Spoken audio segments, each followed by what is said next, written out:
요한계시록, 묵시록이라고도 말하고요. 어, 감춰진 하늘의 비밀이라고 말하는데 이 표현은 잘못된 겁니다. 밝히고 싶어 어쩔 줄 몰라 하시는 하늘의 비밀입니다. 알았으면 좋겠는데 말해도 알아듣지 못하고 알아도 알려하지 않기 때문에 비밀이 되는 것이죠. 그래, 계시록하면 감춰진 이런 말을 쓰는데 사실은 그 정반대입니다. 너무 알리고 싶은, 그래서 계시입니다. 하나님이 다이렉틀리 우리에게 보여주셨다가 계시 아닙니까? 알지 못하던 것, 일어나지 않은 일까지, 일어날 일까지 하나님의 계획을 우리에게 보이신다. 그게 계시라고 했지요. 계시란 말 말고 혹시 또 다른 말이 있을까요? 오늘은 내용이 되게 많지만 제가 좀 간략간략하게 짚고 넘어가려 합니다. 계시란 말 말고 좀 다른 말이 있을까요? 예. 사실은 이 계시록은 성경의 여러 장르 중에 묵시문학이라고 있습니다. 묵시적인 거 뭐 그러잖아요. 이렇게 좀 분명히 있는 사실인데 있을 일인데 감춰졌던 일, 알려지지 않았던 일, 알려줄 수 없었던 일, 뭐 그런 걸 묵시라고 하는데 좀 신비한 그러한 일들을 기록한 문학을 묵시문학이라고 합니다. 이 계시록은 묵시문학의 대표적인 책이고요. 성경에 묵시문학적 기록들이 있죠. 마태복음 24장이 묵시문학적 기록이고요. 그 유명한 다니엘서가 묵시문학의 대표적인 책입니다. 하지만 성경은 묵시문학을 많이 넣지는 않았어요. 딱 엄선해서 66권 중에 몇 장과 몇 권만 집어넣었죠. 이걸 잔뜩 집어넣지는 않았습니다. 되게 중요하고 있는 일이나 그거보다 더 중요한 게 우리의 일상적인 삶이기 때문입니다. 자, 그러나 저도 참 잘 보지 않지만 그래도 한 번쯤은 봐야 돼. 그리고 그렇구나 라고 알아야 할, 알고 싶어 하시는 하늘의 뜻, 우리의 인류의 계획, 요한계시록을 함께 나눕니다. 그 아래 작은 글씨 주제인데 한번 읽어볼까요? 시작. 창조에서 재창조로. 이게 창세기에서 시작해 이제 계시록이 끝나는 그 시작과 끝을 창조에서 창조로 봅니다. 하나님은 늘 시작하는 분이세요. 우리는 계시록을 보면서 특히 선지서 등등을 보면서 끝장내는 하나님, 벌주는 하나님, 막 물에 익사시키는 하나님, 불 내려서 죽이는 하나님, 뭐 이런 것에 자꾸 주목하는데 그런 하나님의 벌하심 중에서도 하나님은 인류를 계속 남기셨어요. 시작하기 위해 어쩔 수 없이 준 벌들이었습니다. 그게 그냥 싹 없애고 시작해 이게 아니라 이 어쩔 수 없구나. 이 벌은 어쩔 수 없이 줘야 돼. 그래서 준 벌인데 근데 거기에 반드시 끄트머리를 남겨주셨어요. 하나님은 그런 분이세요. 그래 하나님을 믿는 사람은 소망이 생기는 겁니다. 내가 잘못했을지라도 하나님은 창조에서 계속 창조로 가시는 분이세요. 계시록이 우리에게 보여주는 게 사실은 끝장의 얘기가 아닙니다. 재창조의 이야기입니다. 그래 창조하신 하나님이 여러 우여곡절을 거쳐 우리로 인하여 참 많은 일들이 실패도 됐고 또 잘못도 됐으나 하나님은 다시 재창조로 그 일을 이어가실 거다를 보여주는 게 요한계시록입니다. 그래서 요한계시록은 소망의 책입니다.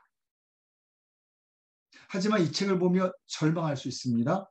오늘 요한계시록의 가장 중요한 핵심의 이야기가 바로 이 부분입니다. 이게 소망이 될 건가 절망이 될 건가 그게 여러분에게 달렸기 때문입니다. 자, 요한계시록 이제 들으시면서 여러분에게 소망이 되는지 아니면 아이쿠 무서워 절망스럽네가 되는지 한번 확인해 보시죠. 요한계시록 저자는 아마도 사도 요한일 겁니다. 요한복음도 지었고 요한 1, 2, 3서도 아마 저술을 했을 사도 요한이 반모섬의 유배를 당했을 때 정말 놀라운 하늘의 계시들을 듣고 보게 됩니다. 깜짝 놀라서 그가 그것을 일목요연하게 아마도 하나님이 불러오시는 순서대로 기록한 게 요한계시록일 겁니다.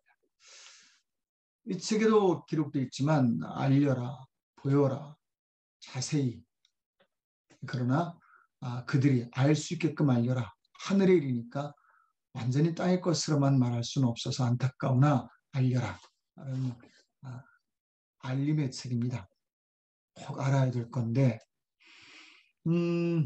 성경은요. 하나님께 들어서 쓴 책이 있고요. 이미 기록된 책들을 묵상해서 해석해 놓은 책들이 있습니다. 창세기는 하나님께 정확히 들은 거죠. 선지서들도 들은 거죠. 그런데 사도 바울의 책들은 그 책들을 기본으로 잘 해석한 겁니다. 그리고 보고 역사를 기록한 책들이 있습니다. 예수님이 사신 삶의 역사, 왕들의 역사, 이스라엘의 역사에 역사하시는 하나님, 그 히스토리에 월킹하시는 하나님을 보고 지은 역사서들이 있죠. 다음 주에 함께 나눌 건데 벌써 나왔네요. 그런데 그 중에서 보기도 하고 듣기도 해서 기록한 책들이 있습니다. 그게 묵시문학적인 책들이고요. 그 중에 대표적인 게 계시록입니다. 대상은 되게 중요합니다. 기억해 두세요. 소아시아에 있는 7교회입니다. 하지만 지금으로 정확히 말한다면 터키 지방에 있는 7교회가 되고 있습니다. 그래서 그 성지순례 보통 가지요. 이스라엘로. 저는 한 번도 가보지 못했는데 김태리 목사님 다녀오셨지요? 그 교단에서 목사님들이 함께 다녀오셨는데 목사님들이 가면 재미있나요? 네. 답 안 하셔도 됩니다. 그런데 하여튼 재미있게 다녀오신 것 같아요. 근데 보통 예루살렘을 가시는데 진짜 성지순례 그러면 터키를 가는 게 더 맞다라고 말하는 분도 있습니다. 요한계시록 7교회 때문에 그렇습니다. 아직도 그 터들이 남아있다 하죠. 그리고 구성은요. 신약 구성을 중심으로 구약부터는 창세기에서 재창조지만 신약으로 보면 예수님의 초림에서 즉 처음 오신 아기 예수로 오신 일에서 재림까지 끝을 맺는 책입니다. 예수님으로 시작해 예수님으로 끝나는 책이죠. 예전엔 약속이었지만 약속이 이행된 이후에 우리는 예수님 세대예요. 예수님 세대에 우리는 예수님과 같이 흘러가는 겁니다. 예수님이 오셔서 구원하시고 머리가 되어주셨어요.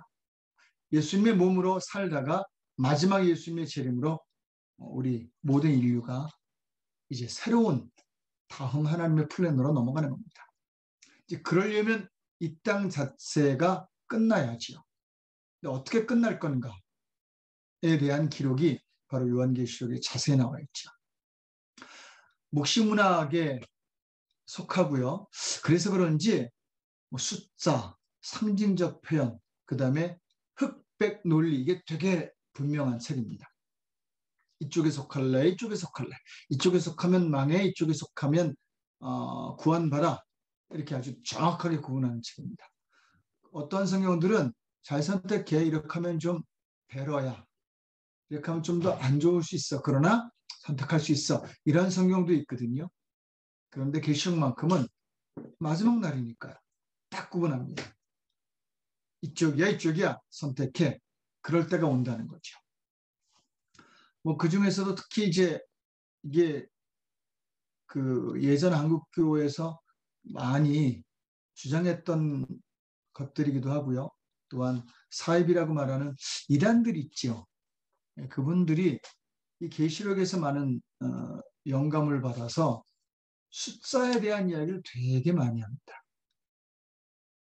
그중에 여러분 기억되는 숫자들 있으세요? 요한계시록 가면 뭐 사이비에서 얘기했던 이 안에 있는 내용이든 다 읽어보셨을 테니까. 666?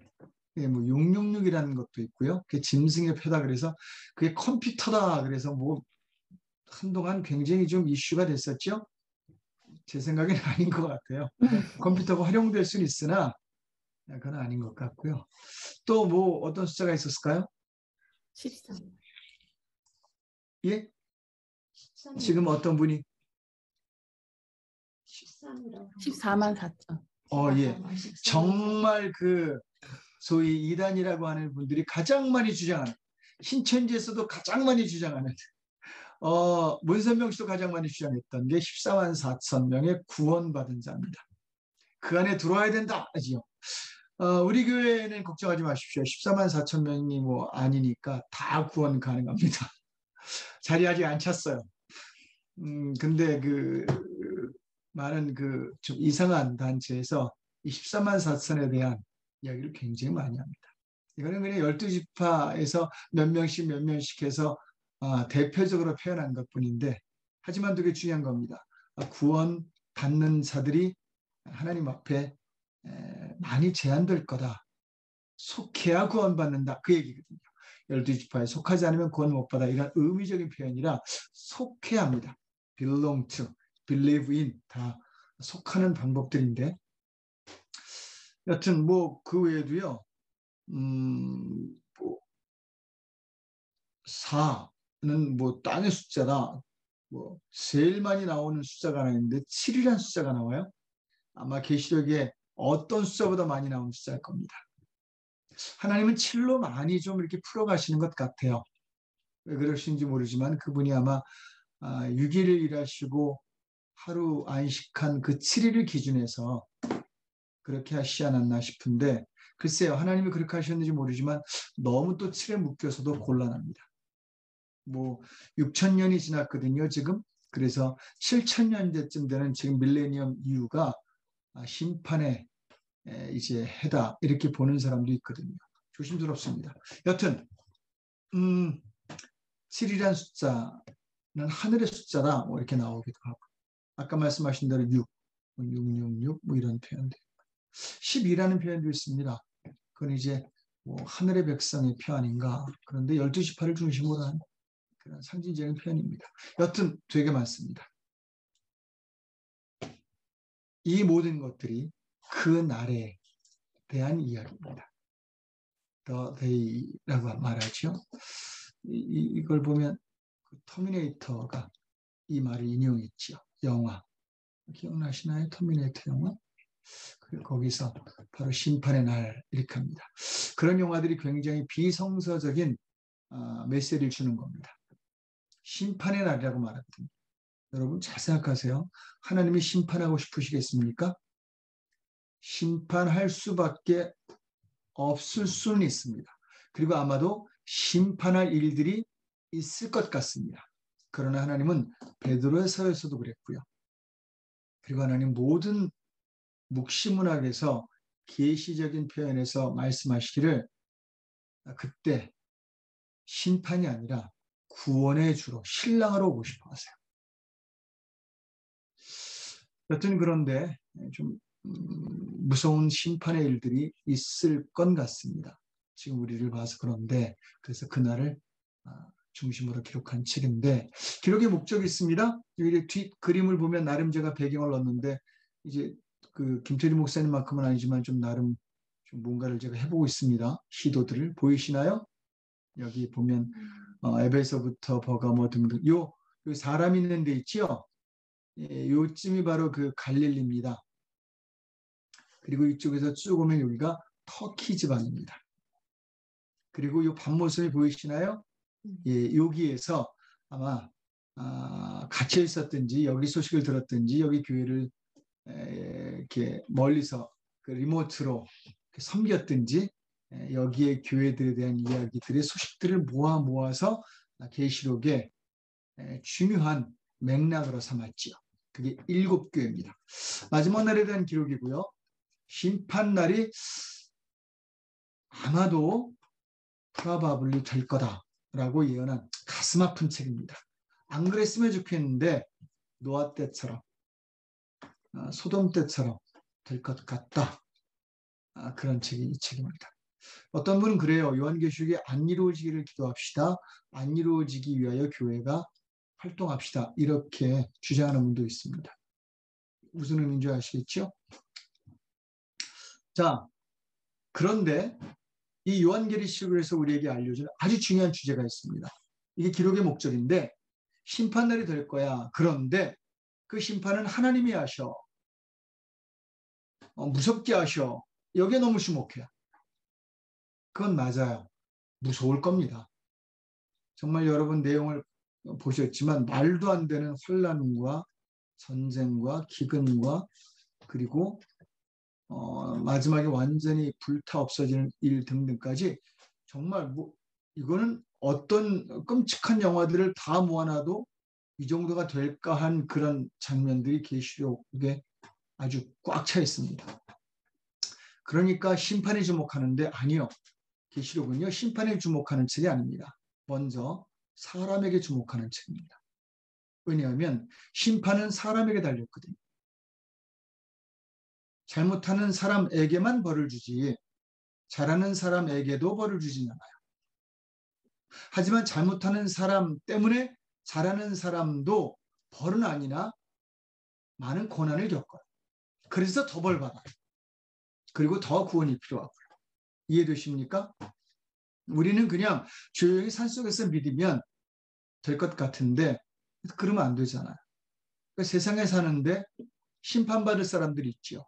그들 때문에도 고통을 받아요. 그 바이러스가 사람에 의해서 돈의 목적으로 이렇게 누군가 만들었다라는 그런 그 이야기가 있지요. 진짜 그랬다면 말도 안 되는데 그럴 수도 있죠. 그러면 바로 심판받을 사람들 때문에 구원받을 사람들도 고난받는 거죠. 그래서 구원에 대한 열망이 더 필요한 겁니다. 심판의 사람에게 달렸는데 이 기록 목적이 여기서 끝나지 않습니다. 즉 계시록을 말하면서 심판은 사람에게 달렸다. 그런데 이제 이게 되게 중요한 기록 목적입니다. 그 사람은 심판받을 건지 구원받을 건지 교회에 달렸다라고 교회에 주목합니다. 그래 요한계시록의 가장 중심 주제가 7교회예요. 몇 장 안 나와요. 그런데 이 교회를 시작으로 나머지를 기록합니다. 여러분 마태복음 24장 전에는 뭐가 있죠?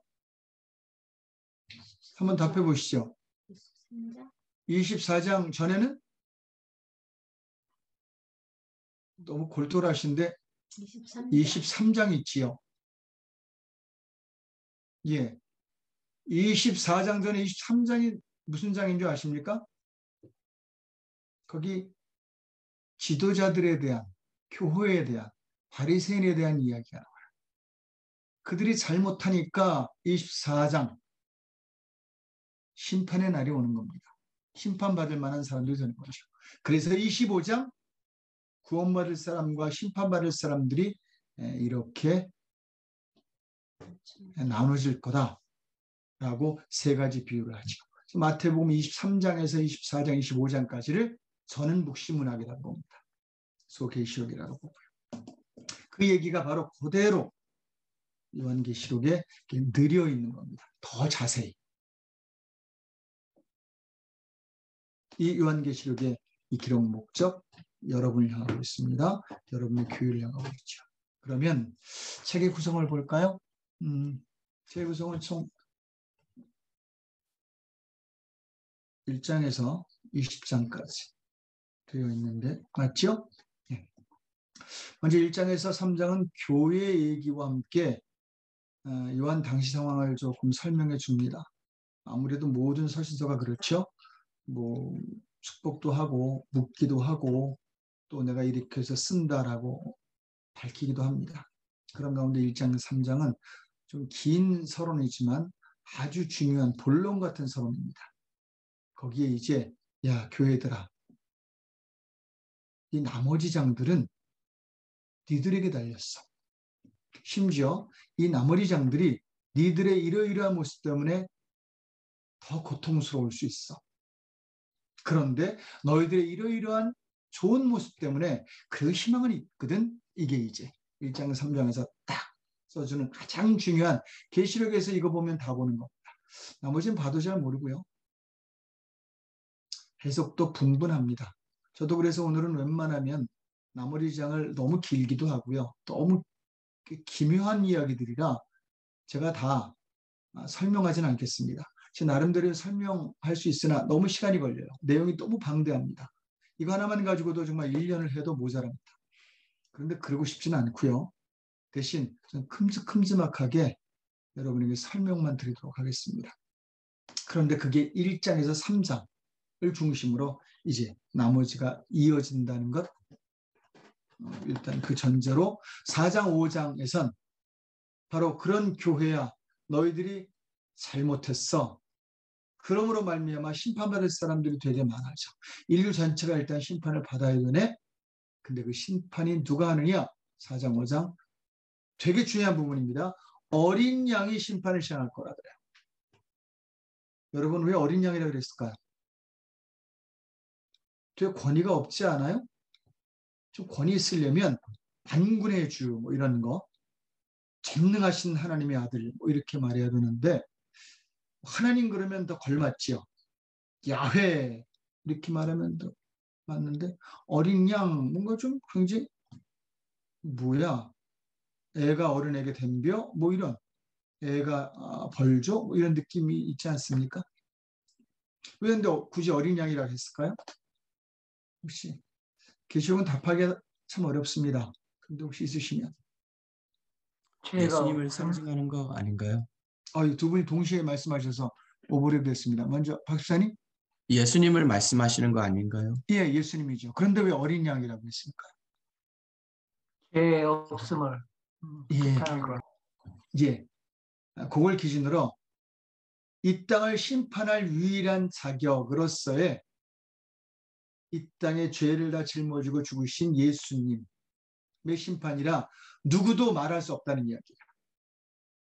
하나님 이럴 수 있잖아요. 그냥 쉽게 하나님은 이 땅에 와보지도 않아놓고 뭐 그분이 오신 거지만 뭐 우리처럼 돼보지도 않았으면서 어떻게 우리를 심판하세요? 뭐 이럴 수 있잖아요. 이 땅에서도 금수저 흑수저가 서로 내 입장 돼봤어 뭐 그러는 건데, 아니요, 거기까지 가면 뭐합니까? 부부도 싸울 때 매일 네 입장 내 입장 따지는 거고, 네가 나한테 그 말할 자격이 있어 뭐 이거 우리 집만 하나요? 모든 부부가 하지요. 네, 그러는 건데 그걸 딱 말씀하시는 거야. 자격 있는 심판자라. 이 땅에 오시기도 하고 살아도 보시고 그다음에 고난도 받으시고 그리고 짊어져 십자가에 죽으시고 지옥까지 밟아보신 분, 이게 이제 모든 묵시 문학에서 증명하는 거거든요. 그분에 의하여 심판이 시작될 거라라고 말합니다.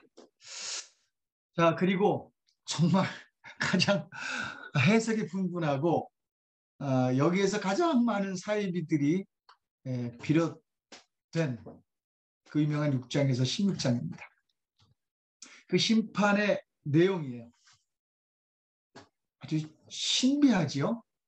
근데 그걸 좀 큼직큼직하게 구분해 놓으면 7년 동안 7개의 인을 예수님이 떼시고 그때마다 어떤 일들이 일어나고요. 그리고 그 7년 안에 좀 나눠서지만 7인 다음인지 7인과 함께 7나팔이 부는지 모르나 아마 그 다음으로 이어간다고 보고요. 천사들이 나팔을 한 명씩 나와 부는데 불 때마다 또 어떤 일들이 벌어집니다. 그리고 아마 동시일 텐데 이유도 있을 수 있고요. 여튼 7년 안에 벌어지는 일인데, 이제 7대접을, 대접에 있는 것을 이렇게 쏟습니다. 그러니까 그릇인데 그릇에 뭐가 담겼고요. 그걸 어딘가에게 부어요. 한번 부을 때마다 어떤 일들이 벌어집니다. 이게 하나하나가 굉장한, 우리의 입장에서 보면 말도 안 되는 사건들이고요. 또 환란, 곤란, 엄청난 전쟁, 막 기근으로 뭐 수도 없는 사람이 굶어 죽는 거, 심지어 어떤 것은요, 한 인류의 3분의 2 정도가 전부 죽어버리는 일까지 벌어지는 7인 7나팔 7대접의 심판들이 있습니다. 그리고 이 중에서는 이런 심판들이, 이런 일들이 계속되다가 마지막에 완전히 망한다라고 말하는 앞에 부분은 주로 이제 그런 일들이 있을 때 마지막 때가 온 것을 알아라라고 보여주는 일들이기도 합니다. 이거 이해하시면 일단 계시록을 아주 중요한, 여러분들이 가장 중심으로 어떻게 심판하나 등등의 내용을 다 하시는 겁니다. 지금 다 전달해 드린 거예요. 그게 7인 7나팔 7대접을 7년 동안 떼고 불고 쏘더니 엄청난 일들이 벌어진 거죠. 하지만 여러분 감사하십시오. 그리고 안심하십시오.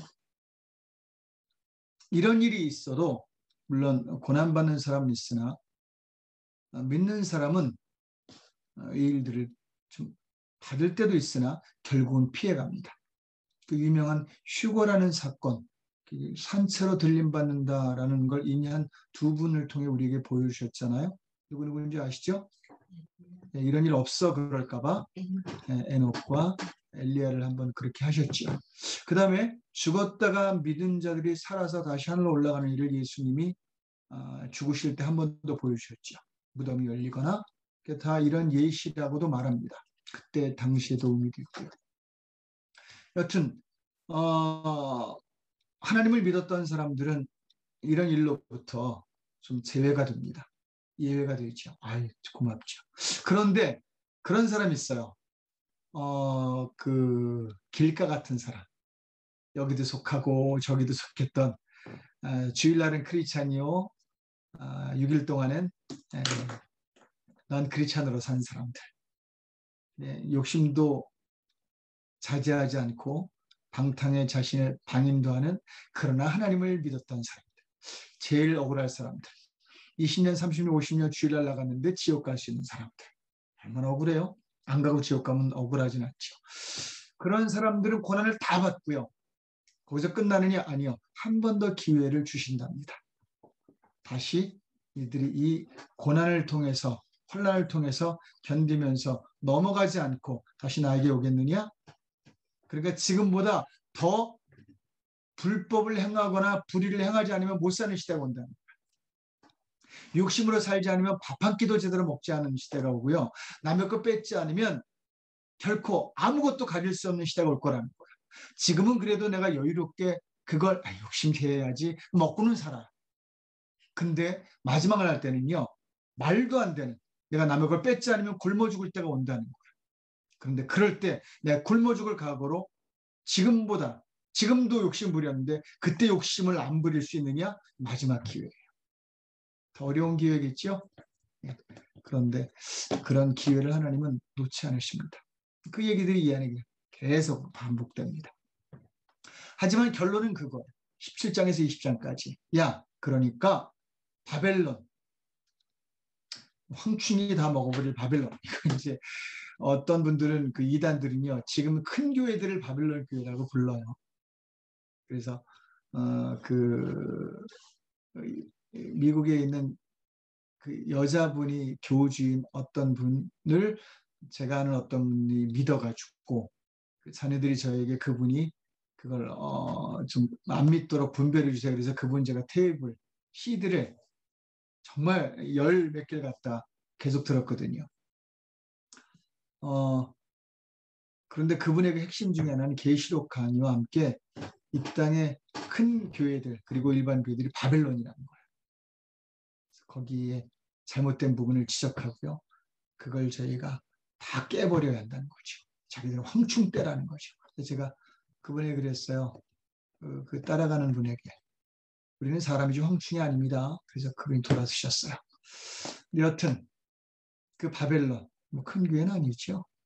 다른 어떤 의미가 있는데 세상을 기본적으로 의미합니다. 하나님과 상관없는. 여튼 바벨론을 떠나라 그래요. 중요합니다, 여러분. 바벨론은 멸망할 거니까 떠나라 그래요. 어디 이 장면 있지 않나요? 여긴 망할 거니까 떠나라. 소돔과 고모라에서 사위될 사람들에게 제안하잖아요. 그것뿐인가요? 여러분 정말 노아 방주에 노아만 타기로 계획됐었나요? 그렇게 보시면 큰일 납니다. 부지런히 다른 사람 초대했는데 아무도 오지 않았죠. 떠나지 않은 거예요. 왜요? 떠나기가 싫어요. 여러분, 바벨론은 사람들이 하나님 없이 살기에 너무 좋은 곳입니다.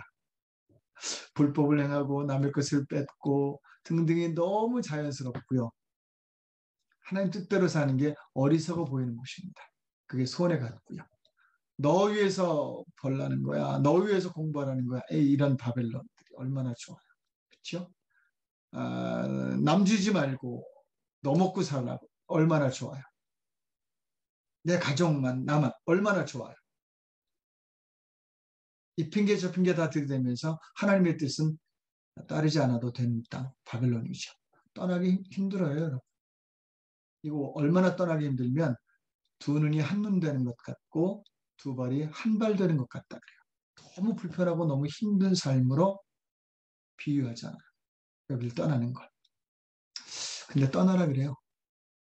왜? 새 하늘과 새 땅으로 가야 하니까요. 자, 이게 책의 구성인데 이곳에서 이제 그 유명한 14만 4천이 나옵니다. 즉 속한 사람만 구원받는다는 거지 숫자는 아닙니다. 설마 14만 4천 명이라면 어떤 분이 이걸 가지고 정말 고민하시는데 지금까지 천국으로 간 사람 합해서 14만 4천이냐? 지금 우리 시대만 14만 4천이냐? 이것 가지고 고민하는 분들도 계세요. 깊이 고민하는 분.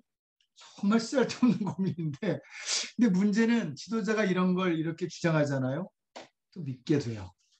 그 지도자 능력이 큰 거거든요. 예전에 어떤 그 제자가 저에게 그랬습니다. 저희는 그래도 목사님의 말을 많이 안 믿으니까 다행이지요 라고요. 그것도 문제인데 여튼 14만 4천 웃자고 한 얘기인데 아무도 안 웃으시네요. 14만 4천 속한 사람만 갈 수 있다는 이야기입니다. 자, 이 책의 구성을 간단하게 보도록 하죠. 시간이 꽤 가서 먼저 4장 5장부터 시작하겠습니다. 간단하게 어린 양이라고 말하는데 그 앞에 한 단어가 들어갑니다. 이긴 어린 양이 심판한다 그래요. 심판을 시작하신다. 물론 때가 돼서 계획이 됐고 기회도 됐겠지만 이긴 어린 양입니다. 진분이 아니야. 여러분 하나님을 믿는다는 건 예수님을 믿는다는 건데 예수님을 믿는다는 건 이긴 분을 믿는 거예요. 그래서 그런 말 하잖아요. 승리합시다 이렇게. 그 보면 우리나라 그 표현이 스포츠 할 때 하는 표현이 훨씬 더 성경적인 것 같아요. 파이팅! 싸워 이깁시다. 예. 이긴 어린 양이 심판하는데 자격 있는 분이죠. 그분 앞에 꼼짝 못한다는 이야기입니다. 악한 영이 졌으니까. 자, 4장 하늘 보좌에서 하늘을 이렇게 묘사합니다. 5장 이기신 어린 양이 심판을 시작하는데 7인 두루마리로 시작하십니다. 7인 두루마리가 이렇게 생겼는지 두루마리 하나하나에 인이 하나씩 붙었는지 모르지만 이 인이 이렇게 된 거예요. 이거 아시죠? 여러분 옛날 영화에 보면 옛날 시계에 보면 거기 보면 이렇게 녹여서 이렇게 딱 찍는 걸 인이라고 말해요. 그건 딱 깨트려서 여는 거라 마지막 10사람만 열게 되어 있습니다. 그런 의미입니다. 예수님이 이걸 열 때마다 어떤 일이 벌어지는 건데 이제 심판의 날이 시작이 되는데 바로 7인으로 시작하는 6장, 7장의 7인을 하나씩 떼면서 어떤 일이 나타나고요. 그리고 8장에서 14장 7 나팔을 불면서 어떤 사건들이 시작됩니다. 아주 엄청난 일들이 벌어지는데 그리고 15장, 16장에 7 대접을 부을 때마다 거기에 뭐 말도 안 되는 일들이 벌어집니다. 이걸 좀 간단히 그림을 보면요, 좀 한눈에 들어오시도록 제가 이렇게 보여드리겠습니다. 먼저 여기 기간이 한 7년인데 여기 먼저 7인을 먼저 떼시고 나서 7년이 시작된다는 말도 있습니다. 동시다발적으로 시작된다고 말할 수도 있고요. 근데 이게 아마 더 맞을 것 같습니다. 그래서 이 표를 가져왔는데 이제 인을 떼시고 나면 7 나팔이 3년 반쯤에 이게 부어지고요. 불면서 어떤 사건이 일어나고 7 대접이 이제 부어지면서 3년 반 동안 아주 7년 내내 환란 기간이 온답니다. 뭐 그런 이후에 이제 커다란 전쟁이 있고요. 그리고 다른 성경에서도 이 날짜를 기록했다 그래요. 그런 이후에 이제 천년왕국이 온답니다. 이때 이제 이 땅에서는 말도 안 되는 전쟁이 벌어지고 천국에서는 믿는 사람들이 모여서 1000년 동안 왕국을 이루고 그동안 수고했지 하고 큰 잔치를 벌인다죠. 매일 1000년 동안 잔치하면 뭔 재미가 있을지 모르겠지만 그런답니다. 그런 이후에 이제 마지막 심판이 있은 이후에 새하늘과 새 땅이라는 하나님의 세컨드 플랜이 시작된답니다. 이 그림이에요. 이게 전체적인 우리 마지막 날에 대한 맵입니다. 플랜이고요. 한눈에 좀 들어오셨나요? 자, 이걸 기준으로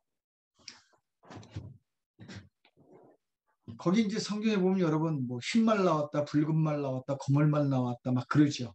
이게 뭐냐 해서 분분합니다. 그리고 더 중요한 건요, 뭐가 뭐다라는 건 대충 의견을 같이 갈 수 있는데 이 인을 떼고 나팔 불고 대접을 불며 오는 재앙들, 이는 앞으로 이런 시대가 있을 거고 이후에 이런 시대가 기회가 되는데 이 기회를 놓쳐버리면 나팔의 재앙과 대접의 재앙이 온다. 그래서 이런 재앙들이 올 건데 이게 연도수적으로 6천년 동안 있었던 일이다 이렇게 보는 사람도 있고요.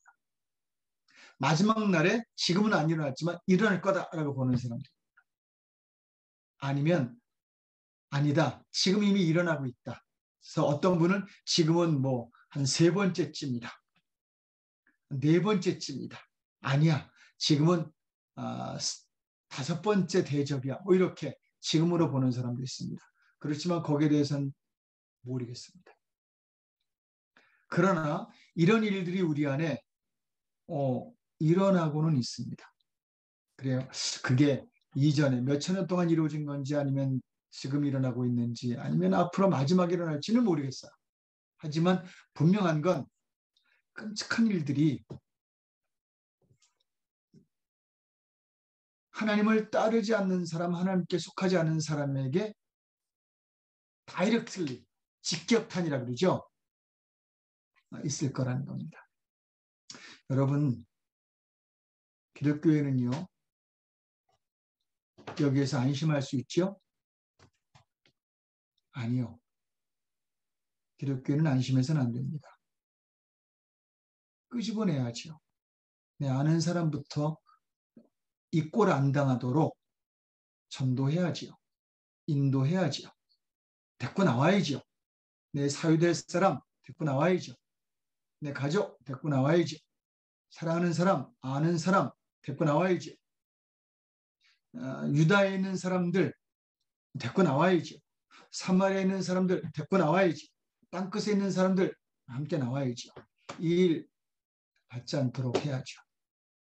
뭐 대략 보면 뭐 인을 뗄 때마다 흰 말이 나타나고 붉은 말 나타나고 하는데 여러 의견들이 있지만 이때는 정말 주로 전쟁들이 일어나고요. 통치들이 일어난답니다. 이걸 좀 이렇게 묶어보면 말들이 한 4개의 말이 나오는데 이때는 주로 우리를 통치하는 어떤 존재들이 나온다는 겁니다.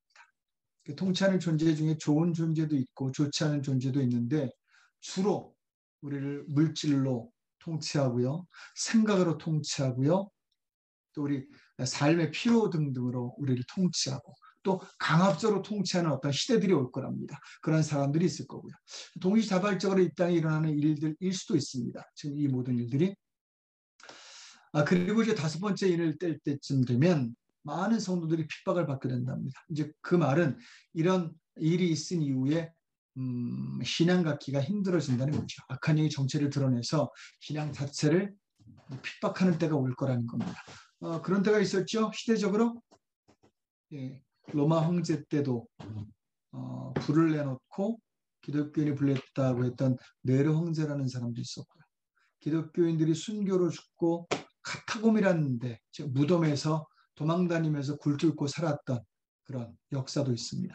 그런 핍박이 다시 오겠다는 거죠. 그래서 순교자들이 그 피로 많이 호소해서 하나님이 들으신다고 기록되어 있어요.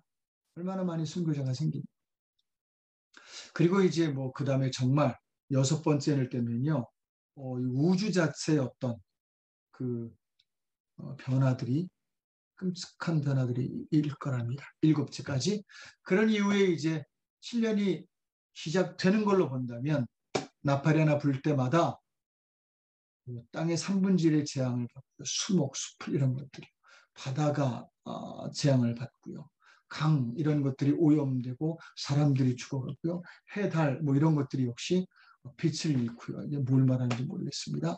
그 다음에 뭐 하나님의 진노, 마지막에는 3차 세계대전 같은 일들, 막 마병대 같은 것들이 나온다고 하거든요. 이때 사람의 3분의 1이 죽는답니다. 그래서 이때 3차 대전이 일어날 거다 그러는데 요즘 3차 대전이 일어날 수 있다는 말들을 이 종말론자는 합니다. 왜냐하면 우크라이나와 러시아와 전쟁을 하는데 지금 러시아 쪽에 지금 중국인이 뭐니 몇 군데가 이렇게 합하고 있죠. 그리고 뭐 핵무기 쓴다 뭐 등등을 말하는데 그러면 벌써 지금 나팔 재앙 중 이 정도까지 왔나 하는 때가 올 수도 있죠. 모르겠습니다. 여튼 그리고 천재지변들이 일어난다고 말하고요. 대접들이 있을 때 땅에 쏟고 바다에 쏟고 강에 쏟고 또 이곳저곳에 쏟거든요. 그럴 때마다 그곳에 아주 지독한 재앙들이 있답니다. 그리고 마지막 아마겟돈 전쟁이라고 해서 그 유명한 전쟁이 있는데 이게 영적인 전쟁인지 실적인 전쟁인지는 모릅니다. 이게 3차 대전인지 4차 대전인지 모릅니다. 하지만 커다란 전쟁이 있을 거랍니다. 그리고 마지막 날에 역시 감난산 남북으로 다 갈려진다 뭐 이런 말들 그러므로 결국은 이제 나눠질 거다 마지막에 뭐 이런 표현이 있습니다. 하나하나 다 설명할 시간은 없으나 뭐 끔찍한 일들이 벌어진다는 거죠.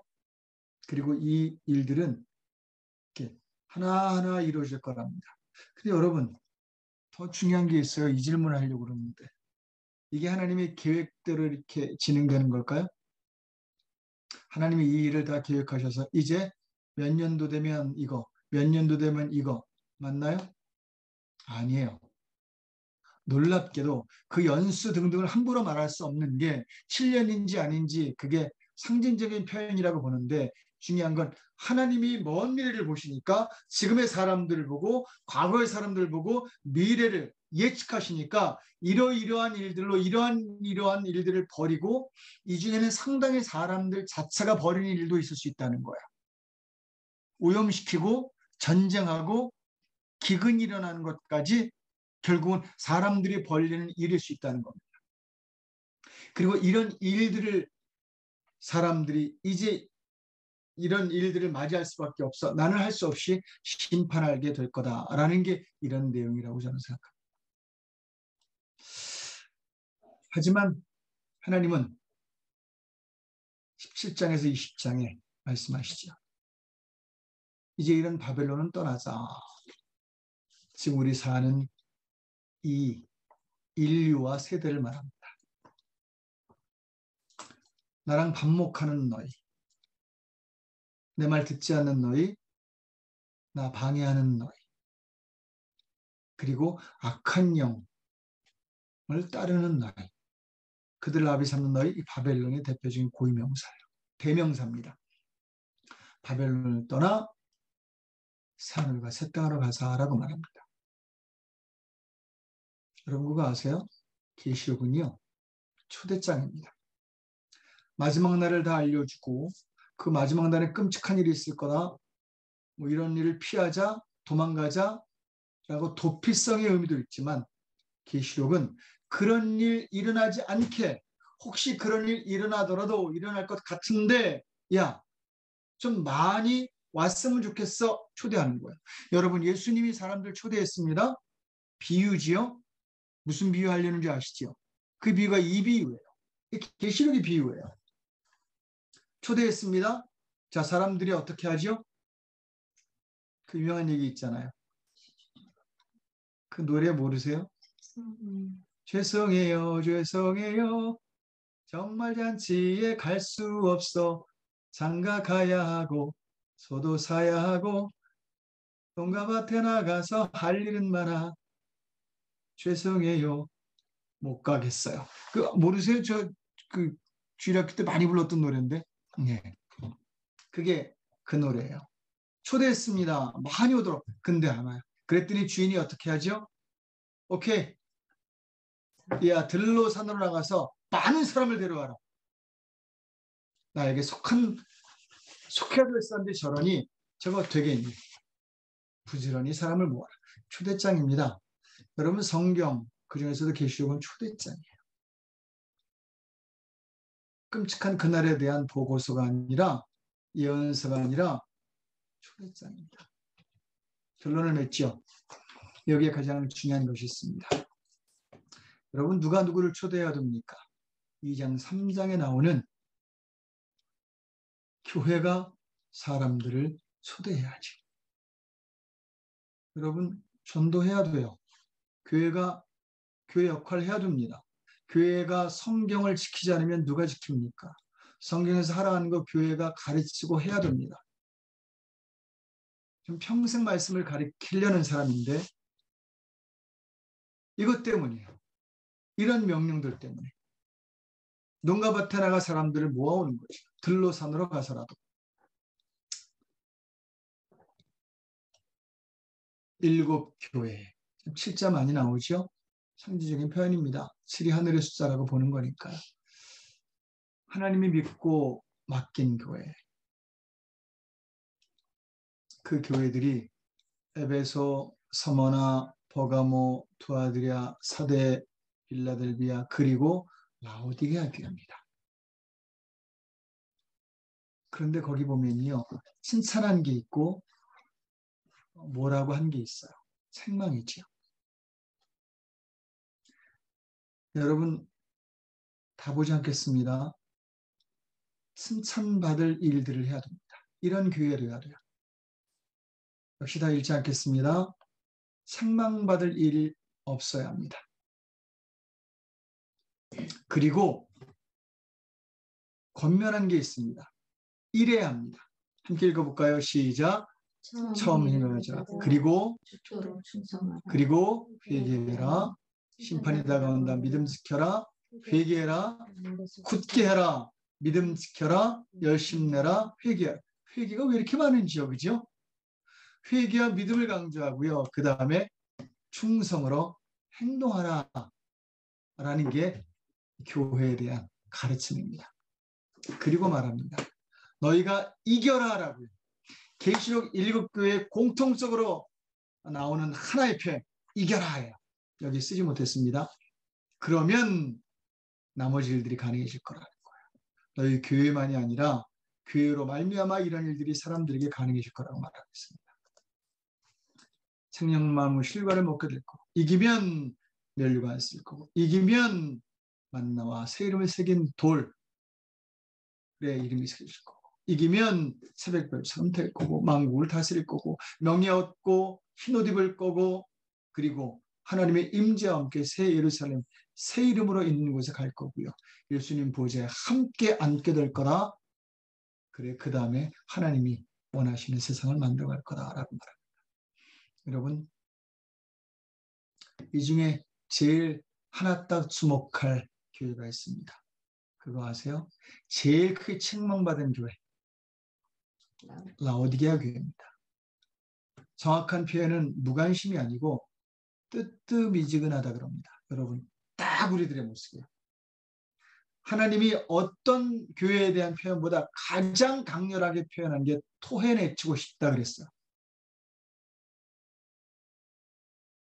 아무런 너희는 맛도 영양도 없구나. 여러분 뜨뜨미지근하면 안 됩니다. 자, 여러분 오늘 계시록은 말합니다. 초대하고 싶은데 들로 산으로 나갈 교회가 없구나. 교회마다 다툼이고요. 교회마다 교회 늘리는 데 전념하고, 교회마다 적당한 건물이 아니라 그냥 건물 짓는 데만 거의 전념하고, 선교 등한히 하고요. 구제 등한히 하고요. 교회마다 그저 그 안에서 복닥거리고요. 인정욕구 채우려만 하고, 교회마다 나 알아달라 말하고, 너 알아달라 말하고, 교회마다 봉사하는 것보다 오히려 큰 소리 치려 하고, 여러분 산으로 들러 나가 초대해서 잔치를 채워야 되고요. 이 재앙들을 피하게 해줘야 돼요. 죄송합니다. 그 재앙에 내 자식이 들어갈 수도 있어요. 내 사랑하는 아내와 남편이 들어갈 수도 있습니다. 깊이 고민하셔야 합니다. 그래 계시록은 교회에 주목합니다. 여러분은 어떤 교회이십니까? 함께 기도하죠.